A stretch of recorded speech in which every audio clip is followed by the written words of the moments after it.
Hello friends, मैं Atul learning point 247 पर आपका बहुत बहुत स्वागत है। आई होप आप लोग अच्छे होंगे और अपनी पढ़ाई भी अच्छे ढंग से कर रहे होंगे। तो केमिस्ट्री का जो आपका वीडियो की सीरीज पूरी चल रही है पॉलिटेक्निक के एंट्रेंस एग्जाम के लिए और साथ में जो है आपके अदर कॉम्पिटेटिव एग्जाम के लिए भी ये यूजफुल है। सारे क्वेश्चन की प्रैक्टिस हो रही है, सीरीज चल रही है पूरी। तो आप अगर पहली बार हमारे चैनल पे आए हैं तो चैनल को सब्सक्राइब कीजिए और वीडियो को लाइक कीजिए।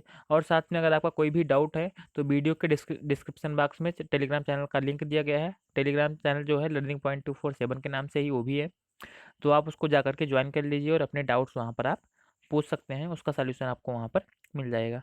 तो आइए चलते हैं आज के हम पहले क्वेश्चन की ओर। हमारा पहला क्वेश्चन है, रेडियो एक्टिवता की खोज किसने की थी? ऑप्शन ए है मैडम क्यूरी, ऑप्शन बी है हेनरी बेकुरल और ऑप्शन सी है रदरफोर्ड और ऑप्शन डी है हाइजेनबर्ग। तो रेडियो एक्टिवता जो है इसकी खोज किसने की थी? हेनरी बेकुरल ने की थी। तो ऑप्शन नंबर बी यहाँ पर हमारा करेक्ट आंसर होगा कि रेडियो एक्टिवता की खोज किसने की थी? हेनरी बेकुरल ने की थी। अगला क्वेश्चन है हमारा, नाभिकीय रिएक्टरों में ग्रेफाइट प्रयुक्त किया जाता है। ऑप्शन ए न्यूट्रॉनों का वेग घटाने के लिए, ऑप्शन बी विकिरण शील्ड के रूप में, ऑप्शन सी रिएक्टरों की भीतरी सतह पर लेपन करने के लिए और ऑप्शन डी है तापीय कुचालक के रूप में। तो जो नाभिकीय रिएक्टर में ग्रेफाइट प्रयोग किया जाता है ये न्यूट्रॉनों का वेग घटाने के लिए यानी कि विमंदक के रूप में यूज किया जाता है, जिसे विमंदक या मंदक बोलते हैं। तो यहाँ पर जो है ये किस लिए यूज किया जाता है? मंदक या विमंदक के रूप में। इसको क्या बोलते हैं? मंदक के रूप में जो है आपका या विमंदक के रूप में जो है यूज किया जाता है आपका ग्रेफाइट जो होता है। तो यहाँ पर ऑप्शन नंबर ए इसका करेक्ट आंसर हो जाएगा। और आप देखिए यहाँ पर कैडमियम की छड़ यूज की जाती है। तो कैडमियम की छड़ जो है श्रृंखला को यहाँ पे लेकिन न्यूट्रॉनों की गति को जो है रोकने के लिए की जाती है। और अगर D2O को आप देखोगे तो वहाँ पर उसका यूज जो है शीतलन के लिए आपका किया जाता है, कूलिंग के लिए आपका D2O का प्रयोग किया जाता है। तो इसका आंसर होगा ऑप्शन नंबर ए। अगला क्वेश्चन है, नाभिकीय रिएक्टर में नियंत्रक छड़ें बनी होती हैं। वही क्वेश्चन आपका यूरेनियम, ग्रेफाइट की, कैडमियम की और प्लूटोनियम की। तो जो नाभिकीय रिएक्टर में नियंत्रण छड़ें बनी होती है यानी नियंत्रक जो करती हैं, नियंत्रण करती हैं न्यूट्रॉनों का, वो किसकी बनी होती है? कैडमियम की बनी होती है। तो ऑप्शन नंबर सी यहाँ पर हमारा करेक्ट आंसर होगा। अगला क्वेश्चन है, किसी रेडियो एक्टिव तत्व का अर्धायुकाल 10 वर्ष है, उस पदार्थ की 10 ग्राम मात्रा कितने समय में 1.25 ग्राम रह जाएगी? तो यहाँ पर अगर मान लो हमें अर्धायुकाल निकालना है तो 10 ग्राम मात्रा जो है, तो 10 ग्राम मात्रा है ये कितना बनती है? 1.25 ग्राम बन जाती है। मतलब यहाँ पर जो है हमें 10 ग्राम को 1.25 ग्राम में चेंज करना है। तो यहाँ पर जो है हर 10 वर्ष में मतलब क्या होता है? पदार्थ आधा हो जाता है। तो यहाँ पर अगर मतलब हम इस तरह से निकालें 10 गुणे 1/2 की पावर n बराबर क्या होगा? ये 1.25 के हमारा बराबर हो जाएगा। इस पूरे को अगर सॉल्व करेंगे 10 को हम इधर लेके जाएंगे तो ये हमारा होगा 0.5 की पावर n बराबर हो जाएगा 0.125। और इसको हम लिख लेंगे 0.5 की पावर n बराबर हो जाएगा 0.5 की पावर 3। मतलब यहाँ से हमें n का मान कितना मिल गया? 3 मिल गया। n का मान 3 मतलब कि 3 बार में आपका जो है ये वाला जो पदार्थ है वो 10 ग्राम से 1.5 ग्राम हो जाएगा। और 3 बार का मतलब कि एक बार में क्या होता है? पहली बार में कितना लगता है? 10 वर्ष। दूसरी बार में भी 10 वर्ष और तीसरी बार में भी कितना? 10 वर्ष। मतलब कुल कितना हो जाएगा हमारा? 30 वर्ष का समय लग जाएगा इस पदार्थ को जो है 1.25 ग्राम बनने में। तो ऑप्शन नंबर बी यहाँ पर हमारा करेक्ट आंसर हो जाएगा। अगला जो क्वेश्चन है, परमाणु भट्टी में ग्रेफाइट कार्य करता है। ऑप्शन ए विमंदक का, ऑप्शन बी नियंत्रक का, ऑप्शन सी शीतलक और ऑप्शन डी ईंधन का। तो यहाँ पर आपको पता है कि परमाणु भट्टी में ग्रेफाइट जो कार्य करता है अभी इसको बताया गया हमारा कि विमंदक के रूप में जो है प्रयोग किया जाता है ग्रेफाइट का। और नियंत्रक के रूप में आपको बताया गया कैडमियम की छड़ी यूज की जाती है। शीतलक का कार्य कौन करता है? D2O, जिसको भारी जल कहते हैं, ड्यूटेरियम ऑक्साइड। और ईंधन के लिए हमारा जो है यूरेनियम वगैरह यूज किया जाता है। तो ऑप्शन नंबर ए इसका करेक्ट आंसर हो जाएगा। अगला क्वेश्चन है, कृत्रिम रेडियो एक्टिवता की खोज किसने की थी? Option A madam Curie, option B Becquerel, option C Rutherford और ऑप्शन डी आई क्यूरी तथा जोलियट। तो यहाँ पर जो कृत्रिम रेडियो एक्टिवता की बात की जाए तो किसने की थी? आई क्यूरी तथा जोलियट ने की थी। मतलब रेडियो एक्टिवता की खोज किसने की थी? बेकुरल ने की थी। लेकिन कृत्रिम रेडियो एक्टिवता की बात की जाती है तो आई क्यूरी और जोलियट ने की थी। अगला क्वेश्चन हमारा, परमाणु नाभिक में किसके निकलने पर परमाणु संख्या या द्रव्यमान संख्या अपरिवर्तित रहती है? तो यहाँ पर हमारा अल्फा कण, बीटा बीटा किरणें और गामा किरणें और यहाँ पर है न्यूट्रॉन। तो यहाँ पर हम देख लेते हैं, देखो अल्फा कण जो भी होता है, अगर मान लो हमारा कभी भी अल्फा कण किसी चीज से निकलता है तो अल्फा कण के निकलने से परमाणु क्रमांक में जो है 2 की कमी होती है। और यहाँ पर साथ में जो आपके द्रव्यमान संख्या होती है उसमें हमारी 4 की कमी होती है। परमाणु क्रमांक में 2 की कमी और द्रव्यमान संख्या में 4 की कमी होती है। बीटा कण के निकलने से परमाणु क्रमांक में हमारी 1 की वृद्धि होती है और द्रव्यमान संख्या में कोई चेंज नहीं आता है। और गामा किरणों से ना तो परमाणु संख्या में कोई वृद्धि होती, कमी या वृद्धि होती है, ना ही द्रव्यमान संख्या में। तो यहाँ पर जो है गामा किरणों के निकलने से ना तो परमाणु संख्या और ना ही द्रव्यमान संख्या जो है परिवर्तित होती है, मतलब कि ये दोनों क्या होती है, अपरिवर्तित रहती है। तो ऑप्शन नंबर सी इसका करेक्ट आंसर हो जाएगा। बाकी अब अल्फा और बीटा के लिए भी याद रखना कि अल्फा किरणों से जो है परमाणु क्रमांक में 2 की कमी और जो द्रव्यमान संख्या होती है उसमें 4 की कमी होती है। और बीटा किरणों के निकलने से परमाणु क्रमांक में 1 की वृद्धि होती है और द्रव्यमान संख्या में कोई परिवर्तन नहीं होता है। तो ऑप्शन नंबर सी इसका करेक्ट आंसर हो जाएगा। अगला क्वेश्चन है, आयनीकरण क्षमता सबसे अधिक किसकी होती है? अल्फा कण, बीटा कण, गामा कण और इनमें से कोई नहीं। तो आयनीकरण की क्षमता बात की जाए तो सबसे ज़्यादा किसकी होती है? अल्फा की होती है। आयनीकरण सबसे ज़्यादा किसकी होती है? अल्फा की होती है। और यहीं पर अगर मान लो भेदन क्षमता की बात की जाए, भेदन क्षमता जो इनकी होती है तो अल्फा की सबसे कम होती है, उससे ज़्यादा बीटा की होती है और उससे ज़्यादा सबसे ज़्यादा भेदन क्षमता किसकी होती है? गामा की होती है। मतलब आयनीकरण की सबसे ज़्यादा किसकी होती है? अल्फा की। और भेदन क्षमता सबसे ज़्यादा किसकी होती है? तो गामा के कणों की जो है होती है। तो इसका आंसर होगा हमारा ऑप्शन नंबर ए। अगला क्वेश्चन है, प्रयोगशाला में नाभिकीय संलयन प्रयोग विधि विधि प्रयोग नहीं की जाती क्योंकि ऑप्शन ए अत्यधिक दाब की आवश्यकता होती है, ऑप्शन बी अत्यधिक आयतन की आवश्यकता होती है, ऑप्शन सी अत्यधिक ताप की आवश्यकता होती है और ऑप्शन डी है कम ताप की आवश्यकता होती है। तो जो नाभिकीय संलयन प्रक्रिया होती है इसमें जो है हमें उच्च ताप की आवश्यकता होती है। तो इसलिए हमारा ऑप्शन नंबर सी यहाँ पर हमारा करेक्ट आंसर हो जाएगा कि अत्यधिक ताप की आवश्यकता होती है, जो कि प्रयोगशाला में पॉसिबल नहीं है। तो इसीलिए जो है हमें यहाँ पर जो है नाभिकीय संलयन का प्रयोग नहीं करते हैं प्रयोगशाला में। अगला क्वेश्चन हमारा, एक रेडियो एक्टिव नाभिक की अर्धायु 44 दिन है, इस नाभिक का 1 ग्राम कितने दिन में कम होकर के 1000 मिलीग्राम हो जाएगा। मतलब यहाँ पर कह रहा है 1 ग्राम का मतलब कितना होता है हमारा? 1000 ग्राम होता है, सॉरी 1000 मिलीग्राम होता है। 1000 मिलीग्राम का जो है आधा होता है और कितना बार में होता है? मान लेते हैं n बार में होता है और कितना बन जाता है फिर हमारा? 125 मिलीग्राम बन जाता है। इस पूरे को अगर हम सॉल्व करेंगे, 1000 को इधर लेके जाएंगे तो इधर हो जाएगा हमारा 0.5, क्योंकि 1/2 का मतलब कितना होता है? 0.5 की घाते n और बराबर यहाँ पर कितना होगा? 125/100 यानी कि कितना हो जाएगा? 0.125 हो जाएगा। इसको और सॉल्व करेंगे तो ये हो जाएगा 0.5 की पावर 3 और इधर होगा 0.5 की पावर n। अब जब आपका दोनों तरफ आधार बराबर है तो घातांक भी क्या होंगे? बराबर। मतलब n का मान कितना आ जाएगा हमारा? 3 आ जाएगा। मतलब कि 3 बार जो आपकी अर्धायु काल आएगी तो इसका जो है द्रव्यमान 1 ग्राम से घट करके कितना हो जाएगा? 125 मिलीग्राम जो है रह जाएगा। तो यहाँ पर n का मान अगर 3 आ गया तो हमें समय निकालने के लिए क्या करते हैं? अर्धायु काल में इसी n से गुणा कर देते हैं। तो अर्धायु काल हमारा कितना है? 44 है। तो 44 को चाहे आप 3 बार जोड़ लो या 44 में 3 से गुणा कर दो तो 3 चौक 12 और 3 चौक 12 13, मतलब कितना जाएगा हमारा? 132 दिन करेक्ट आंसर हो जाएगा इस क्वेश्चन का, कि 132 दिन में जो है आपका जो नाभिक है, मतलब नाभिक का जो 1 ग्राम का जो है वो कितना हो जाएगा? 125 ग्राम जो है मिलीग्राम रह जाएगा।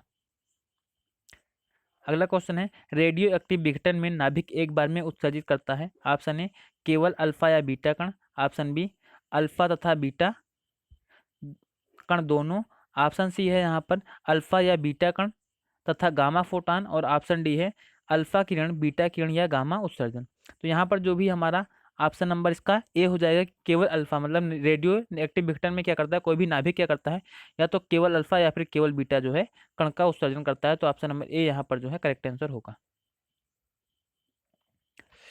अगला क्वेश्चन हमारा, किसी परमाणु से बीटा कण के उत्सर्जन का तात्पर्य है। ऑप्शन ए बाह्य कोश से इलेक्ट्रॉन का निकलना, तो कोई मतलब नहीं है इलेक्ट्रॉन से यहाँ पर, क्योंकि इलेक्ट्रॉन निकलेगा तो परमाणु क्रमांक में कमी आएगी और यहाँ पर परमाणु क्रमांक में क्या होती है? वृद्धि होती है। मतलब पहला गलत हो जाएगा। दूसरा जो है बोला नाभिक से एक इलेक्ट्रॉन का निकलना, ये भी क्या होगा? गलत होगा। नाभिक के न्यूट्रॉन का प्रोटॉन एवं इलेक्ट्रॉन में बदलना, और अगला है नाभिक के प्रोटॉन का न्यूट्रॉन तथा इलेक्ट्रॉन में बदलना। तो हमारा ऑप्शन नंबर डी भी गलत हो जाएगा। ऑप्शन नंबर सी यहाँ पर सही होगा कि नाभिक के न्यूट्रॉन का क्या होता है? प्रोटॉन एवं इलेक्ट्रॉन में बदलना। तो ऑप्शन नंबर सी इसका करेक्ट आंसर हो जाएगा। अगला क्वेश्चन है, 90 थोरियम 234 का विघटन 84 PO 218 में होता है, तो विघटन में उत्सर्जित अल्फा तथा बीटा कणों की संख्या क्या होगी? तो यहाँ पर देखो 90 थोरियम है, इसका जो परमाणु क्रमांक है वो 90 से घट करके कितना हो जाता है? 84 हो जाता है। मतलब कि आप यहाँ पर देख रहे हो तो 90 से 84 होने मतलब किसकी कमी हो रही? 6 की कमी हो रही। अब 6 की कमी हो रही तो आपको पता है कि जब एक अल्फा कण निकलता है तब यहाँ पर 4 की कमी होती है। मतलब अगर 2 अल्फा कण निकलेंगे तो 4 + 4 8 की कमी हो जानी चाहिए। 4 + 4 मतलब 8 की कमी होनी चाहिए, लेकिन यहाँ पर जो है 6 की कमी हो रही। मतलब अगर मान लो यहाँ पर 2 बार आपकी 4 + 4 की कमी हुई, और साथ में जो है अगर मान लो यहाँ पर 8 की कमी हुई, और 8 में से जो है अगर यहाँ पर हम 2 घटा दें तो कितना आ जाएगा हमारा, 6 आ जाएगा। और यहाँ पर जो है होता क्या है कि यहाँ पर अगर 8 की कमी हुई है पहले, अगर यहाँ पर 4 को निगेटिव में रखते हैं, यहाँ पर -4 एक बार हुआ और दूसरी बार भी क्या हुआ, -4। जब बीटा कण उत्सर्जित होते हैं तब परमाणु क्रमांक जो है बढ़ता है 1-1। तो अगर इसमें हम 1 और +1 कर लें तो कितना आ जाएगा हमारा, 6 आ जाएगा। यहाँ पर 90 से 84 के बीच में अंतर देखते हैं, 90 से 84 के बीच में अंतर देखने कितना है, 6। तब यहाँ पर 4 और 4 यहाँ पर क्या हो रहे हैं आपके जो है, सॉरी 1 मिनट, यहाँ पर 4 नहीं होते हैं क्योंकि इसके द्रव्यमान संख्या में 4 की कमी आती है। अगर परमाणु क्रमांक की बात करते हैं तो 2 की कमी होती है। यहाँ पर क्या होगा, -2 और -2, -2 और -2। ये क्या हुआ, 4 बार हुआ तो कितना हो गया हमारा, 8 हो गया। यहाँ पर क्योंकि अल्फा और बीटा दोनों की बात कर रहा है, अल्फा और बीटा दोनों की बात कर रहा है।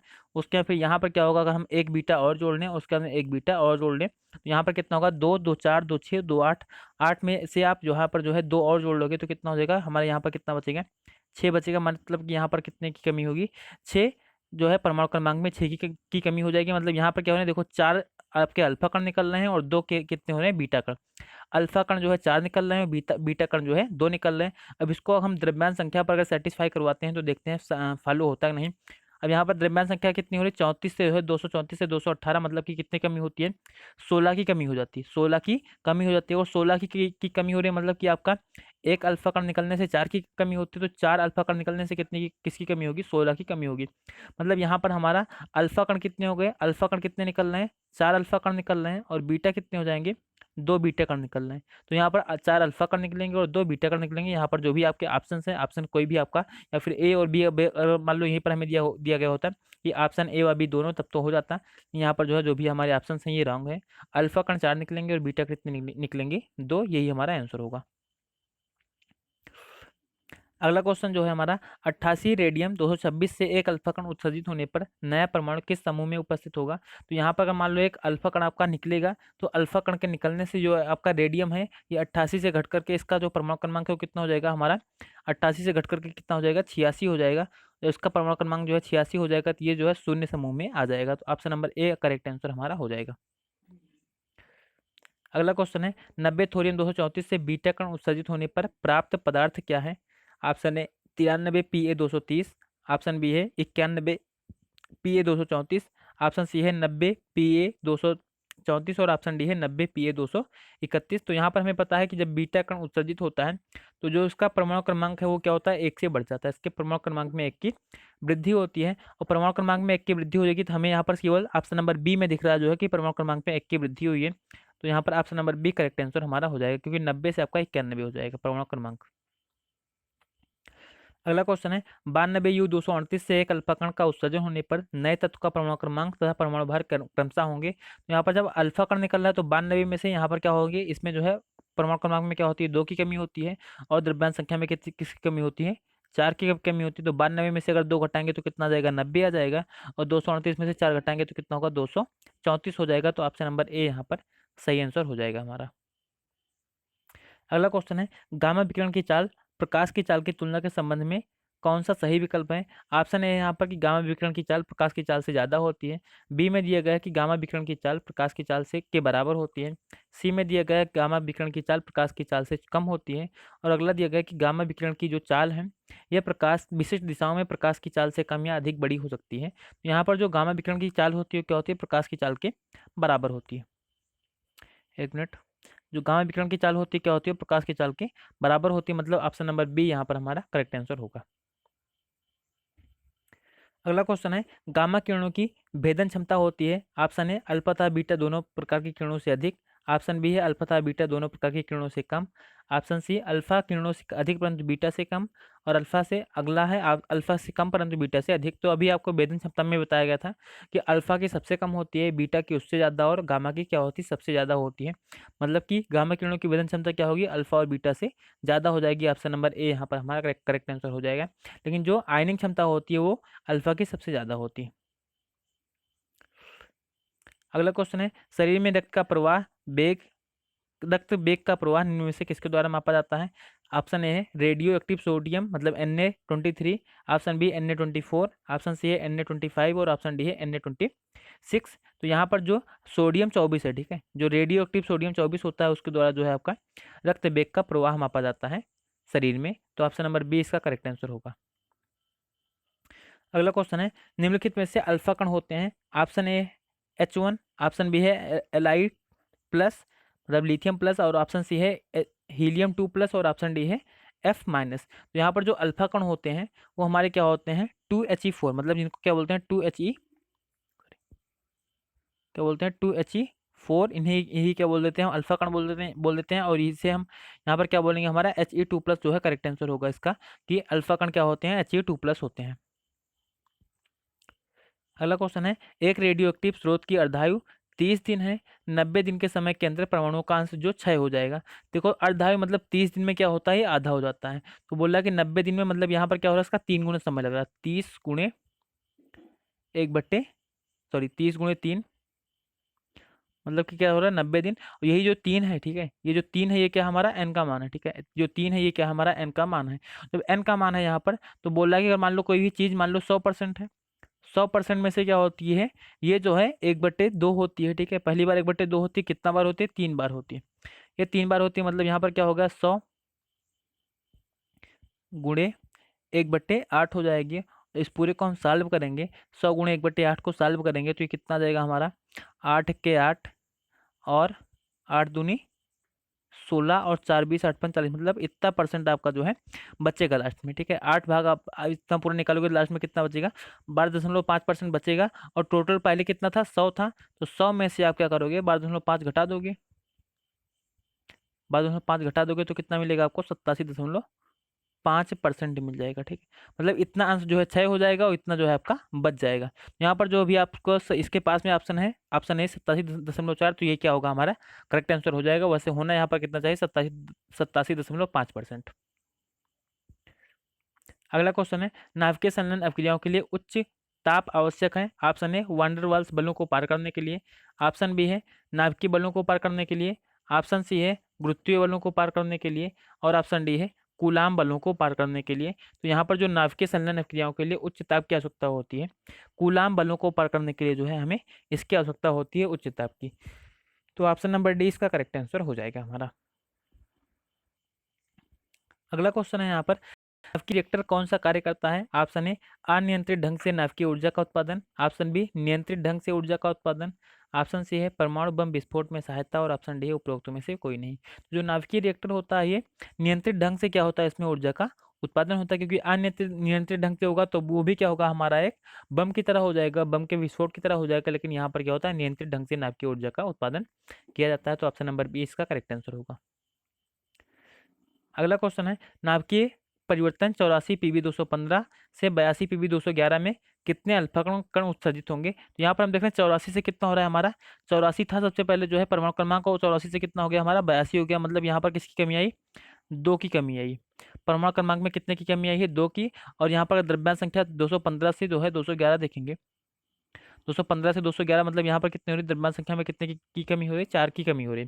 परमाणु क्रमांक में 2 की कमी और द्रव्यमान संख्या में 4 की कमी, इसका मतलब क्या होता है एक अल्फा कण होता है, इसका मतलब क्या होता है एक अल्फा कण होता है। तो ऑप्शन नंबर ए यहाँ पर हमारा सही आंसर होगा। अगला क्वेश्चन है किस समस्थानिक का उपयोग पुरानी वस्तुओं के काल निर्धारण में, यहाँ पर काल निर्धारण होना चाहिए मतलब समय उनका ज्ञात करने के लिए किया जाता है। C15, C16, C14 और C13। यहाँ पर जो कार्बन 14 विधि होती है मतलब C14 विधि होती है, उसके द्वारा हम पुरानी वस्तुओं का समय निर्धारण करते हैं। तो ऑप्शन नंबर सी इसका करेक्ट आंसर होगा हमारा। अगला क्वेश्चन है हाइड्रोजन बम किस सिद्धांत पर आधारित होता है। ऑप्शन ए नाभिकीय संलयन, ऑप्शन बी नाभिकीय विखंडन, ऑप्शन सी नाभिकीय विघटन, और ऑप्शन डी है तापीय अपघटन। तो यहाँ पर जो हाइड्रोजन बम होता है वो नाभिकीय संलयन के सिद्धांत पर आधारित होता है। तो ऑप्शन नंबर ए इसका करेक्ट आंसर हमारा हो जाएगा। जो परमाणु बम होता है वो नाभिकीय विखंडन पर आधारित होता है।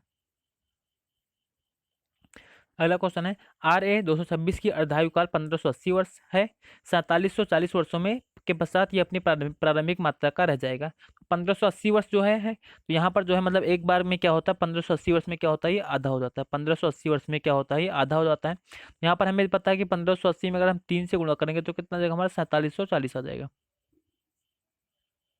4740 मतलब यहाँ पर n का मान कितना आ गया हमारा 3 आ गया, n का मान कितना आ गया 3, मतलब 3 बार क्या होता है ये आधा होता है। तो यहाँ पर जो अगर मान लो कोई भी चीज़ है आपका वो 3 बार आधा होता है, मतलब 1/2 की पावर कितनी हो जाएगी 3, मतलब यहाँ पर क्या हो जाएगा 1/8। तो कितना बचेगा अपनी प्रारंभिक मात्रा का कितना बचेगा 1/8 भाग बचेगा। ऑप्शन नंबर सी इसका फिर करेक्ट आंसर हो जाएगा।